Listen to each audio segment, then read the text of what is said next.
Hello বন্ধুরা, কেমন আছেন আপনারা সবাই? আমি ভালো আছি, সুস্থ আছি। তো আজকে আবার একটা রেসিপি ভিডিও নিয়ে চলে এসেছি। আজকে রেসিপি ভিডিওতে আছে এখানে পুঁইয়ের মুটলি দিয়ে ড্রাই ফিশ দিয়ে কীভাবে বানাতে হয় সেটা দেখিয়ে দেব।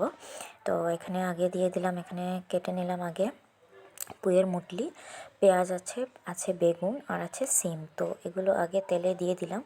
তেলে দিয়ে এখানে সম্ভার দিতে হবে কালিজিরে অল্প সম্ভার দিয়ে তারপর এটাকে দিয়ে দিতে হবে। আর অবশ্যই আগে ড্রাই ফিশটা ভেজে উঠিয়ে রাখতে হবে। তো সেটা দিয়ে তারপর মশলা দিয়ে দিলাম। এখানে মশলা আমরা কী কী ইউজ করলাম, এখানে দিলাম কাঁচামরিচ আর রসুন, এই দুটো আগে পেস্ট করে রেখেছিলাম, আর হলুদ, লবণ। আর কিছু মশলা দেওয়া যাবে না। তো সেটা দিয়ে ভালো করে নাড়িয়ে চাড়িয়ে তারপর সাতলাতে দিয়ে দিলাম। তো এখন সাতলানো হয়ে গেলে দেখবেন, তো সাতলানো হয়ে গেল। আর এখন এই সাতলানো হয়ে যাওয়ার পর কালারটা এরকম হয়ে যাবে, কারণ পুঁইয়ের মুটলি যদি বানানো হয় তখন কালারটা রেড হয়ে যায়।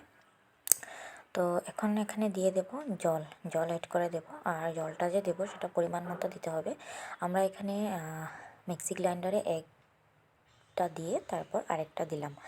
আর এখানে জলটা বেশি দেওয়া যাবে না, কারণ জলটা বেশি দিলে ভালো লাগবে না। এটা মানে টেক্সচারটা একটু মাখা মাখা হতে হবে। তো সেটা জলটা দিয়ে দিলাম। জলটা দিয়ে এখানে একটু হওয়ার পর তারপর এখান থেকে দিয়ে দিলাম ড্রাই ফিশটা যে ভেজে রেখেছিলাম সেটা অ্যাড করে দিলাম।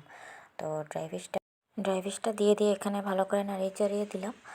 আর লাস্ট ফিনিশিংটা একবার দেখিয়ে দিলাম। ভিডিওটি ভালো লাগলে লাইক, শেয়ার, কমেন্ট করবেন। আর সাবস্ক্রাইব করতে অবশ্যই ভুলবেন না। টাটা।